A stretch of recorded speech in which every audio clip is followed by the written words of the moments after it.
Hey guys, it's Ted Bogert. We are back with the Ted Show. Excited to have this gentleman, very young gentleman, on the show today. James Burkhardt. We're going to talk about, it's all about the music. We're going to talk about SNT Radio, which that is scrolling across your screens there. Just excited to have him on the show. Welcome, James. How are you today? Thank you. I'm glad to be here with you, Ted. I'm excited to hear your journey.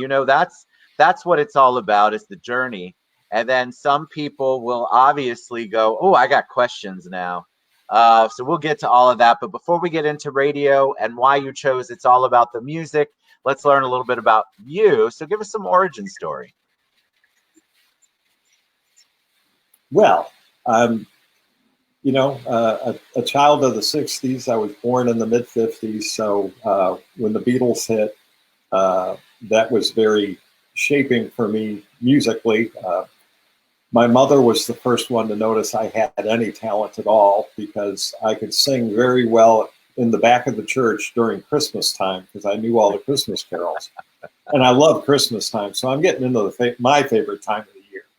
I love it too. Yeah. So for a long time, all I ever wanted to do was become a member of the Vienna Boys Choir, because I had one of those really clear alto voices as a young man, and that lasted me well until eighth grade. And all of a sudden, I go from singing alto with all these beautiful girls to being a bass. You went through puberty. Something like that. But anyway, along the way, I started out on piano, switched to guitar and bass because I love bass. My dad was a big band enthusiast, so I grew up listening to those great rhythm sections, and it just stuck with me. So, music has always been a big part of my life from growing up. Were your parents musical? Not at all. In fact, my dad thought, because he quit clarinet, because he couldn't play like Artie Shaw or Benny Goodman, he gave up the clarinet. That meant that by the time I was, 9, I was going to quit piano. So he refused to buy me a piano, even though I was 2 books ahead of everybody for my age group. And, that kind of broke my heart, but I stuck with it, and taught myself basically how to play guitar through junior high, and, played in some bands through high school, had a lot of fun. I was writing songs at 14. At 16, I was doing solo gigs in coffee houses and stuff. But wow. It was a lot of fun, because back then it seemed like there was some new music always coming out every week or every other week. Some new sound, some new instrumentation or whatever. So you fell in love with music of all kinds. Right. And then, but you taught yourself how to play guitar, but you also listed some other things, like you're not just a one instrument show. You know how to play a lot. Yeah, no, guitar, bass, piano, singing. I've taught professionally for 10 years in Chicago while I was giving end-of-life care to my mother before she passed, even though I've been very entrepreneurial. But to back up the bus a little, when I graduated college, I had a double major and a double minor, or the equivalent thereof. Wow. Marketing and advertising was the major, and accounting and finance was the minor. So I'm very well prepared to run a business. But at the time, I was taught that getting some retail experience was really important if you're going to be successful in marketing and advertising. So right out of college, I got hired as a bookstore manager that was kind of ahead of its time. Borders, books, music, whatever. Okay, well, we had books and music and nice set of custom jewelry and stuff in the bookstore. So I learned retail, and then with my advertising, I did all the marketing, the advertising for the other 4 stores in our chain, and that got me involved in radio. Yeah, so radio, right? Right. Radio, it sounded like video killed the radio star, right? That's what I think of. But radio found a whole new life, which I want you to talk about. But did you get into it? And were you a radio jockey? Were you did you get into all of that, or was it all sales? Well, actually, it was sales for about 10 months. I went from being an account executive for a big station in Los Angeles to being a general manager of a small 3,000 watt FM in the suburbs of Chicago. And then 2.5 years later, the broadcasting company promoted me to executive vice president, and all of a sudden I'm running 5 radio stations for them and flying around, on a milk run 10 days out of every month. So I had a lot of fun with working with concert promoters and learning live events, as well as the business of radio. And then from there, I went into my own entrepreneurial marketing company in 1987. All right. And I was 33, not even 33. I was 32 and a half. I look back since. I've been enticed back to radio a couple of times as a talk show host in Orlando.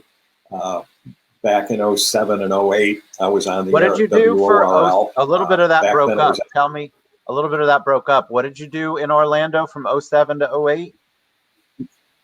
Yeah, I worked for WORL as a talk show host and a senior account executive. So, that was a political year. I got to interview Bill McCullum when he was running against Rick Scott for the governor nomination. Bill McCullum, as you remember, was the attorney general under Charlie Crist. Yep. So McCullum gave me a couple of nice exclusives, like when he opened up his cyber sting operation statewide to catch human traffickers and child porno, pedophiles, and all that kind of stuff. He did a press conference at City Hall, then came over to the studio and gave me the only exclusive interview in town. And then he went back on the campaign trail. So that was kind of fun. Where did the idea for SNT Radio come up? Well, SNT Radio came up at the tail end of my time at WORL. I very active in church and have been active in all forms of music, but especially contemporary Christian music, and have got involved in that in 1972 at the end of my high school years, at the peak of the Jesus movement. So I'm in church one day, and all of a sudden there's this voice in my head going, you really ought to go on the internet and create this station that puts together 4 decades of all the Christian music, because, from the 70s to 2007, 2008. So I didn't know much about the internet other than websites and stuff. Streaming was very new. So I found out, how to do it, how to automate an internet station so that I could actually be 2 places at once and not have to have an air staff. So virtually I've created a station that runs itself 24/7. And as a matter of fact, we're going to be doing our Christmas music starting Thursday at noon. Nice. Eastern, and going all the way through midnight Christmas Day. So we always do, and the commercial free. It's just going to be wall-to-wall Christmas music for people to enjoy. So do you have guests that come on? Do you have guests that come on? Do you do talk? Tell us a little bit about how the station is. Well, it's 24/7 music. We run 58-minute, on average, music sets. People who listen to the internet don't like commercials. So I try to do things in such a way that it doesn't sound like a commercial.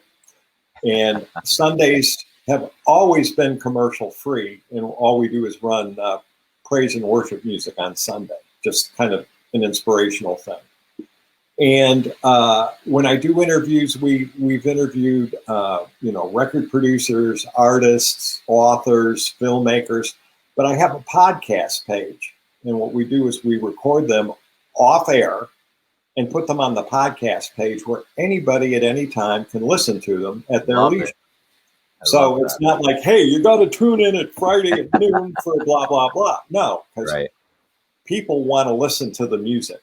We designed this thing to be an encouragement for people to listen at work. When we came out of the box, the slogan was the cure for the common cubicle. Because I love that. Yeah, and basically people go to the website, get the music stream going, and then put it in the corner of their screen. They just. So it's very technical. There's a big giant technical side to what you do.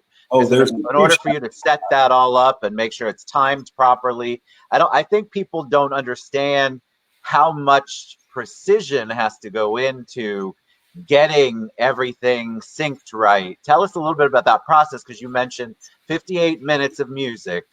That doesn't mean, guys, that you just push a button and you have no thoughts and you hope for the best. There's planning involved.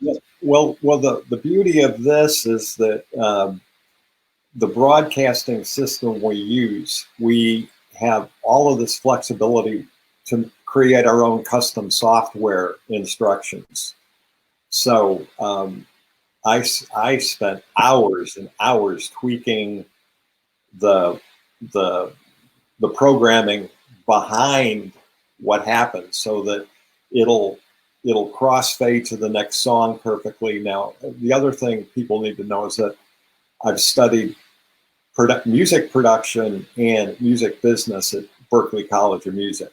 And in addition to that, I have a master's degree from Full Sail University in digital. Fantastic. So you really know your stuff. SEO, social media, all that stuff. And we put all of our experience together into SNT Radio, just so people have a great place to go to. What does SNT stand for? Spirit and Truth. I didn't know that. See, that's why I do no research, because I was like, I wonder if that's the initials of someone. I know it's got to have a meaning. I love that. Like call letters, but it's easy to remember because people who know the Bible.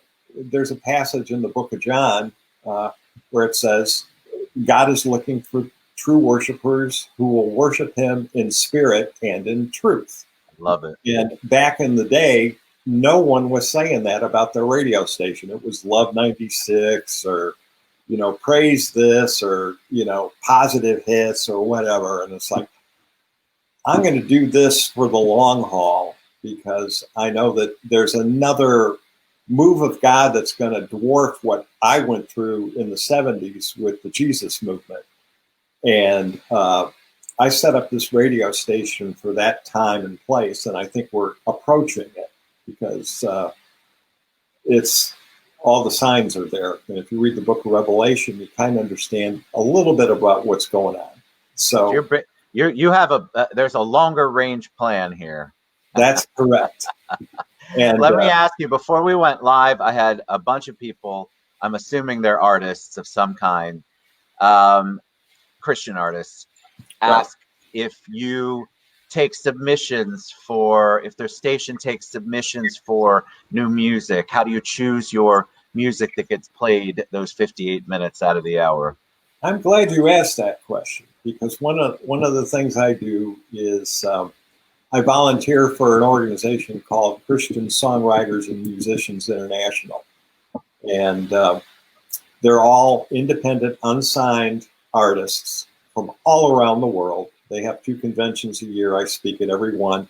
And I also host their radio show, which is a podcast, and I interview artists and feature their new music on that show. But they're members of but the short answer is yes, send anything to sntradio@gmail.com. MP3s are fine. Links to your website, your social media, whatever. I'm always looking for new music. And I do have a new station concept that I'm developing that is specifically for independent, unsigned people, where we will pay them a better to play their music if we but 21. So by all means, send your submissions, the music to sntradio@gmail.com. Me and my team will take a good listen to it and love it. You know, we know what's good. Right, so tell me how they can best reach you, because we have lots of people. I know the website sntradio.com is scrolling across the bottom. Is that the best way for people to reach out to check everything out, James? Yeah, there's all sorts of contact forms they can send in, to reach the radio station. That's a good way. I'm also on LinkedIn, and SNT Radio has about 20 different pages on Facebook and groups. I tallied it up the other day. We've got discussion groups for decades, Christian music of the 80s, Christian music of the 90s. What we're calling the 2020s is Kingdom Age music, even though we've got that's more for the worship crowd, but we've also got a commercial one, Christian music of 2020 to 2029, every decade we've got a group. We've got fans of Jesus music. We've got fans of SNT Radio. We've got a news site called SNT News Watch. We're actually in the process of putting together a whole network of websites and things where people can get news, they can get updates on what's happening in the church world. We've got a group called the Revival Report that has some national people in it, and when they share stuff, it's very impressive. Stuff I put up there is I'm a curator, more or less, in the coordinator. I love that. But I had some, people from Bethel out in Redding, California are part of this. A couple of important ministers that are located in and around Lakeland and Orlando are in it. So we've got some very qualitative Christian voices in that group. I love that. I think the programming starts it, and then there's so much good that you all are trying to accomplish in our world and our community. All right, so James Burkhardt, sntradio.com or sntradio@gmail.com. You can reach him there. Right. Please reach out. We had lots and lots of comments before we went live about how they can reach you, how they can listen. You guys, it's all right there scrolling. That's the beginning. Go to sntradio.com. James is also all on social media, which I tagged him. I'll tag him again. I'm fascinated. Next time, I want you to come on and sing for us or play for us. Oh, well, I'll one of the things that I'm really into is helping orphans. And we've got a page that we just started called Praying for Orphans on Facebook. Go like it. And we've reached out to a budding artist in Uganda, because I have a particular interest in Uganda. And his name is K. Charles. He's recorded a song I wrote called A New Song, and we're going to be using it to raise funds to feed orphans worldwide. Love it. So, I'll be more than happy to come back on and play you Charles singing one of my songs. Yes, and please when you share the show, put that link in, because I've already had people ask where they can get that as we're going through this, all the different comments. So Reach out to James, sntradio.com. James, you're a joy. I really hope you do come back on. That was awesome. Happy Thanksgiving to you and your family. Okay. Well, happy Thanksgiving. Glad to be here. See you guys later. Happy Thanksgiving. I think this is my last show before Thanksgiving, but if it is, I really do wish everybody, we love you guys so much. Happy Thanksgiving. Make sure you express that gratitude. You're going to do it anytime during the year. This is a great reminder for you to do it. All right, James, thanks so much, guys. We love you. We'll see you soon. Bye, everybody. Bye-bye.